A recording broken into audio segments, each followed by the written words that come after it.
In modern offices, burnout isn't an accident, it's a design. Endless emails, meetings stacked like dominoes, and a culture that confuses busyness with success have created an ecosystem where exhaustion is the norm. But what if the solution wasn't another productivity hack, but subtraction? A way of working that removes the noise, dismantles the clutter, and restores energy before it's consumed. This is the quiet rebellion of corporate minimalism. In this video, we'll uncover how corporate minimalism can cure workplace burnout, not by adding more tools, apps, or systems, but by cutting through the very weight that drags professionals down. Together, we'll explore a path where simplicity fuels productivity, where boundaries protect mental health, and where clarity outperforms chaos. If you've ever felt drained by endless demands, this may just be the shift that turns survival into sustainable success. Stay with me. The first step alone may surprise you. Burnout does not simply appear overnight.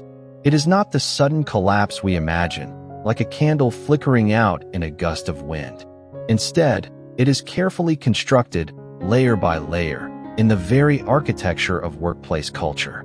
From the moment we open our laptops in the morning, the design of our professional environment begins to shape the rhythm of our thoughts. Endless notifications, meetings scheduled with military precision, and the expectation of immediate replies create a web of interruptions so dense that focus itself becomes a rarity. This is not accidental. Modern work has been engineered to reward visibility over value, motion over meaning, and quantity over clarity. Consider how open-plan offices, once hailed as spaces of collaboration, quietly erode concentration. The constant buzz of activity pulls the mind in 100 directions. Remote work, though a blessing to many, has birthed its own invisible weight.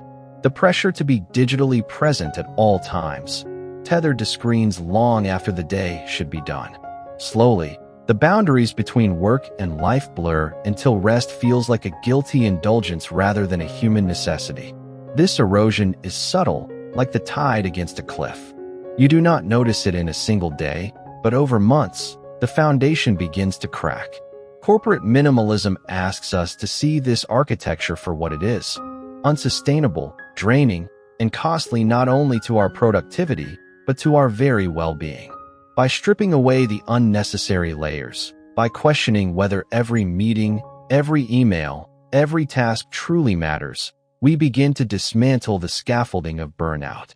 Imagine walking into a workspace where the noise is stilled, where your day is not dictated by interruptions, but by intention, where clarity governs instead of chaos.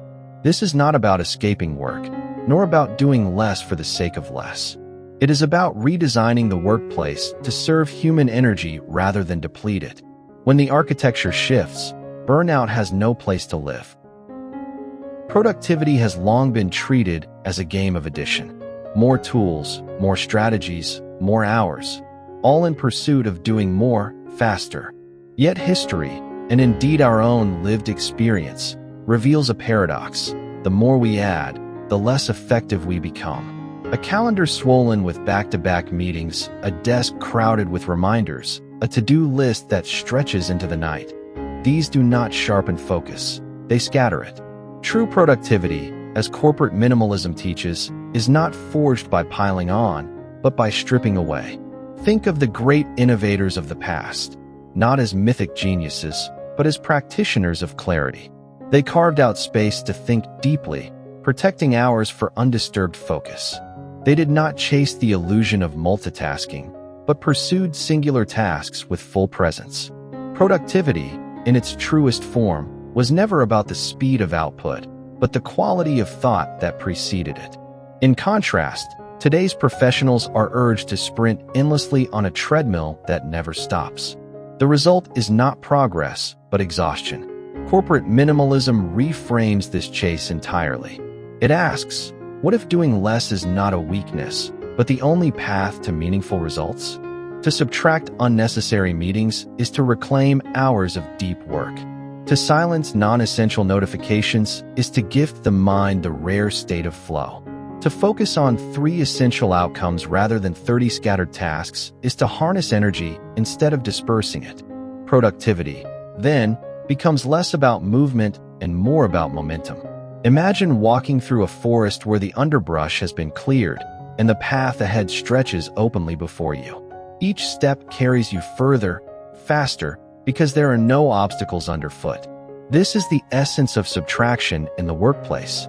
By deliberately removing what clutters the professional day, we multiply the power of the hours that remain.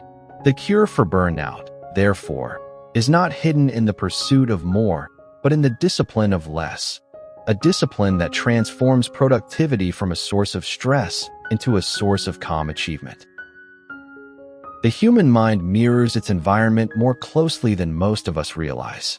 An office strewn with documents, buzzing devices, and half-finished projects is not just untidy. It is a silent thief, stealing mental clarity and fragmenting attention. Every paper on the desk, every notification blinking in the corner of the screen, is a whisper demanding acknowledgement, pulling thought away from the work that truly matters. Burnout often begins here, not with overwork, but with constant micro-disruptions that slowly erode focus and energy. Corporate minimalism teaches that clarity is not accidental. It must be actively cultivated. It begins with the physical, decluttering the workspace, organizing essential tools, and creating a visual environment that signals calm rather than chaos. But the practice extends further. Digital clutter, hidden in endless email chains, overlapping projects, and redundant files, can weigh just as heavily on cognition. Removing these, prioritizing what is necessary, and leaving only the elements that contribute directly to purpose and productivity transforms the environment into a sanctuary of focus. History provides subtle lessons in this regard. Architects, writers, and scientists of past centuries often designed their workspaces to minimize distraction, not for aesthetic reasons alone, but to cultivate sustained attention. A simple desk, a clear surface, and carefully chosen tools were seen as extensions of the mind itself, a way to respect one's cognitive energy and guard it against the encroaching noise of the day. In this way, the environment becomes an ally rather than an adversary. In modern corporate life, the principle is identical. A workspace stripped of excess becomes a compass for the mind. Decisions come faster, creativity flows more freely, and the gnawing tension of scattered focus begins to fade. Burnout is not merely a matter of overexertion. It is the accumulation of mental friction. By organizing space, both tangible and digital, we create the conditions for clarity, presence, and resilience. In this quiet transformation, the mind is no longer a battlefield, but a place of calm authority, capable of moving through the day with intention rather than resistance.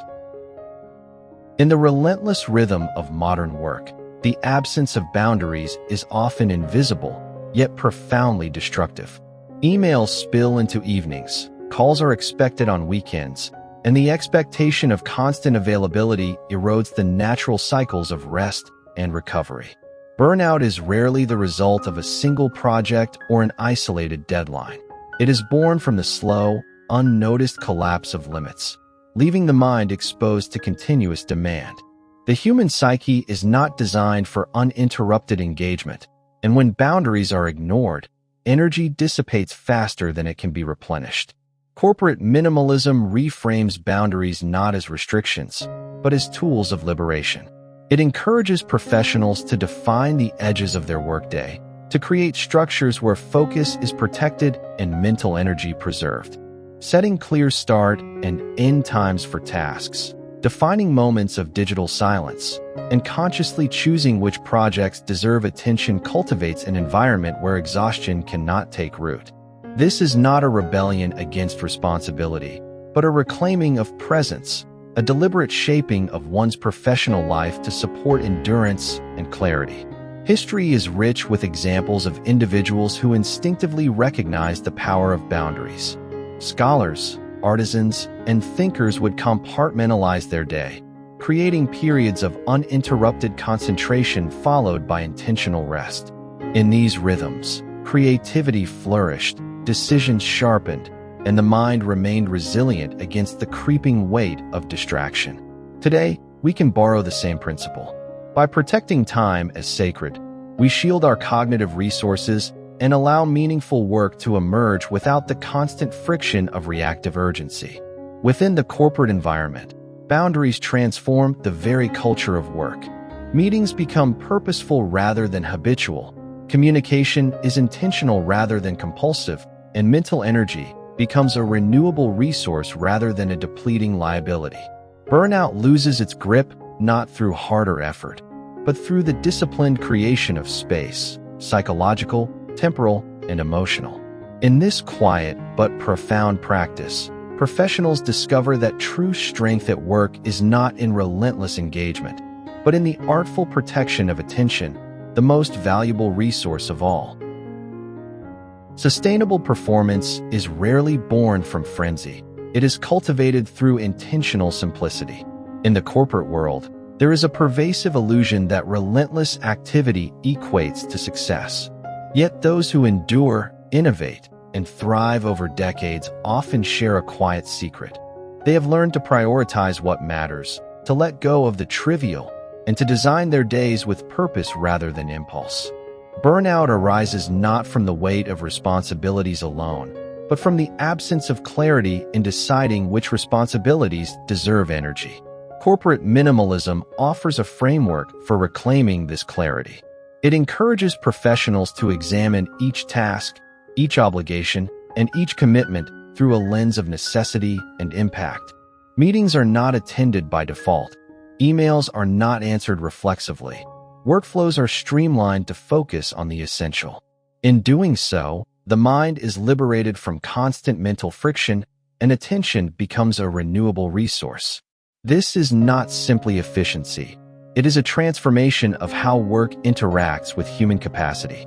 Consider the natural world, where survival depends on balance rather than excess. Predators do not chase every movement, but focus on what is vital. The same principle applies to professional life.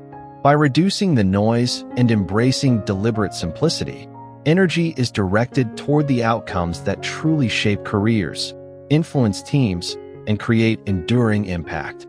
Every choice of what to let go becomes an investment in focus, resilience, and mental well-being. When intentional simplicity is practiced consistently, burnout becomes not just manageable, but nearly impossible. Professionals begin to experience the paradox of doing more by doing less.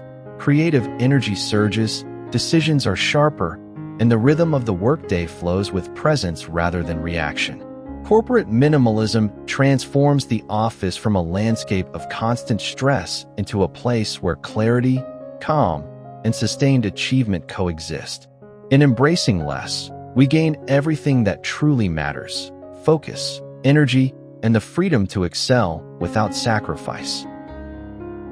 As the day winds down, it becomes clear that burnout is not a personal failing, nor is it an unavoidable consequence of modern work. It is a signal, a call to redesign how we engage with our professional lives, to subtract the unnecessary, and to reclaim clarity, energy, and purpose. Corporate minimalism is not a fleeting trend, but a disciplined philosophy that allows focus to flourish, attention to deepen, and creativity to thrive. By simplifying the workspace, protecting boundaries, and embracing intentional simplicity, we do more than survive. We create the conditions to excel sustainably. If this journey into corporate minimalism has sparked curiosity, the path does not end here. Across this channel, you will find explorations of extreme minimalism, simple living, and slow living. Philosophies that illuminate how less can be profoundly more, both in life and at work. Dive into these playlists to uncover strategies that clear mental clutter, cultivate calm, and align your daily habits with your highest purpose. And as one chapter closes, another begins. Stay tuned for the next video in this series, where we continue to explore how minimalism in the corporate world can transform productivity, leadership, and professional clarity. Let this be the start of a new way to work. Not harder, not faster, but wiser, calmer, and infinitely more sustainable.